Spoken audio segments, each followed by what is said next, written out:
Marilyn Monroe, an astrological portrait by Ciro Discepolo William Holden in the film Love is a Many Splendid Thing, director Henry King, 1955, addressing the protagonist and speaking of the wife from whom he separated, utters a phrase that for wisdom and content clashes with the rather banal context of the film.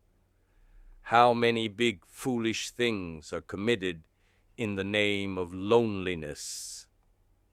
Well, we like to introduce this piece on Marilyn Monroe with these words that summarize one of the greatest individual existential tragedies of humanity, and that explain a lot of the drama of the unforgettable diva.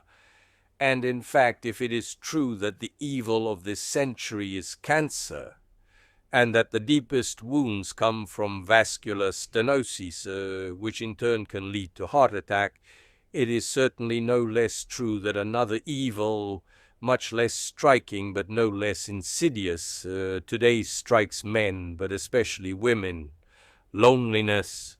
We all try to hide it behind the gods of our time: physical well-being, money, work, entertainment, drugs, sex, love, hobbies, all experienced from the perspective of the superlative, overdoing the remedy to mask the evil. We are agitated because we feel alone and we need to forget it.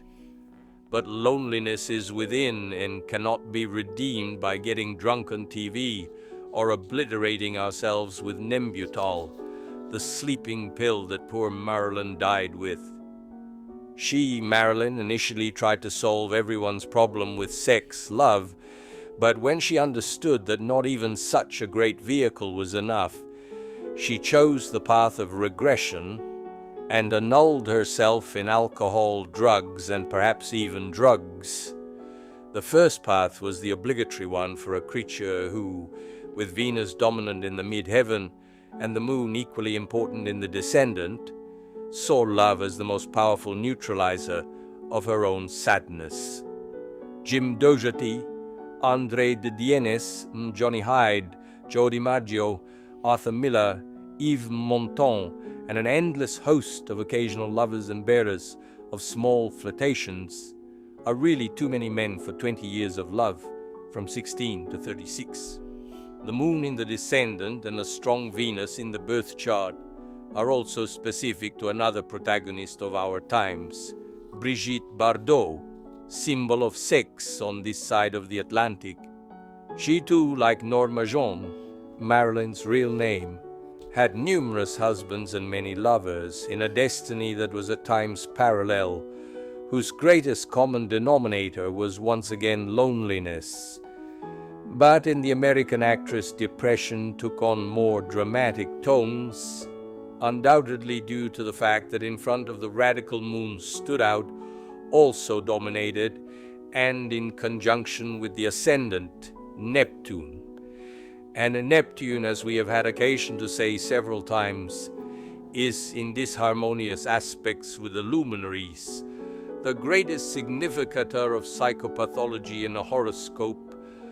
When there is no psychosis, there is certainly a serious neurosis, and the deep neurosis was certainly the saddest companion of the young Norma Jean, committed to conquering a place in the sun and a place in the hearts of many men. A Freudian reading of Marilyn's birth chart, Los Angeles, January 6th, 1926 at 9:30 a.m., requires us to analyze backwards the possible causes that could have determined the very sad experience of this woman, later loved by millions of men. Saturn in the fourth house, sadly aspected by the moon and Neptune, is a beacon in this regard. A very unfortunate childhood and a total lack of parental affection. She never knew her father, and her mother, like her maternal grandparents, died in a mental hospital. Marilyn spent the first years of her life tossed from one adoptive parent's house to another, and also lived the cold experience of the orphanage. In this regard, in her Protagoniste, published by Rusconi, Serena Foglia writes, "As a young girl, Norma Jean kept a photo of Clark Gable on the wall of her room, boasting to her friends that she was his illegitimate daughter. By attributing to herself a handsome, famous, important parent, Norma Jean was trying to redeem the frustrating complex from which she would never free herself of having been born outside a regular family.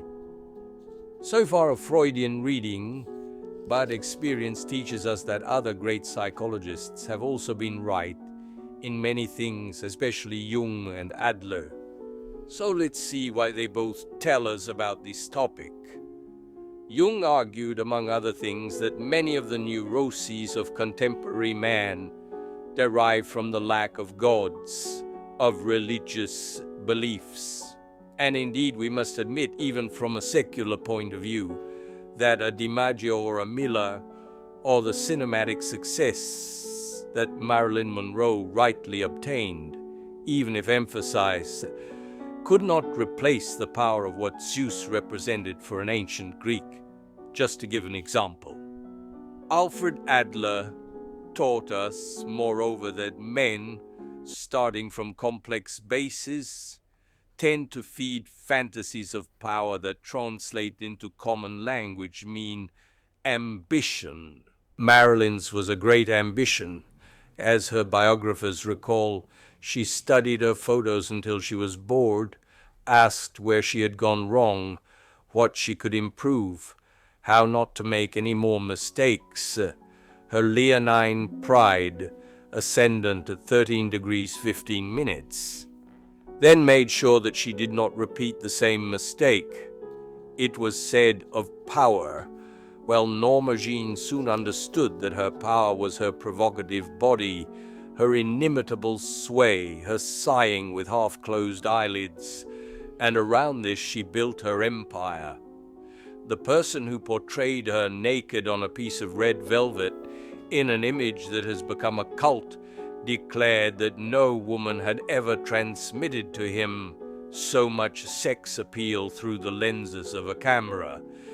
But one must ask, did so much animal femininity really correspond to the character, or was it instead instrumental to the climb to success that he had imposed on himself with the desperation of the defeated who wants to rise again?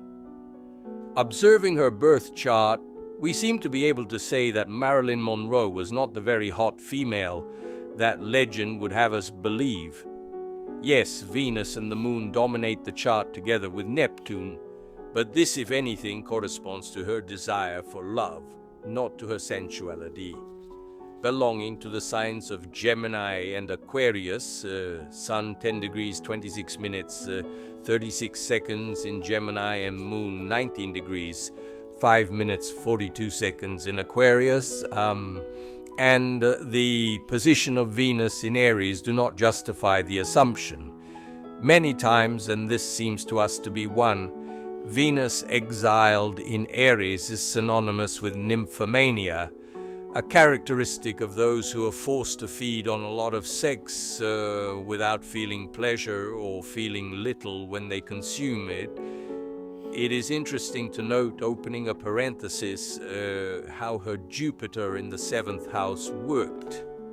She had very happy marriages, even if they then foundered, and she always showed a lot of superficiality and lack of critical sense every time she decided to start a life as a couple again. This must be said for the benefit of those who identify the ruler of the sign of Sagittarius with luck and well-being, and think therefore that Jupiter in the 7th brings happy and lasting marriages. Returning to the restless soul of the sweet Marilyn, we still note how her enormous need for friendship, Sun and Mercury on the cusp of the 11th house, and dispositor of the first in the 11th, pushed her, in addition to the other factors already mentioned, into the arms of many men. Among them were also John Kennedy and Bob Kennedy, and according to some this would even be related to her premature death. She was killed, says Detective Milo Spiriglio, who has been investigating the case for years, by CIA agents, because she knew too many things, and for this reason she was politically dangerous.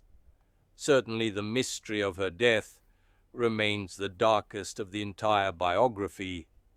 They found her naked in bed, covered by a sheet, with an empty tube of sleeping pills next to her on the night of August 5th, 1962.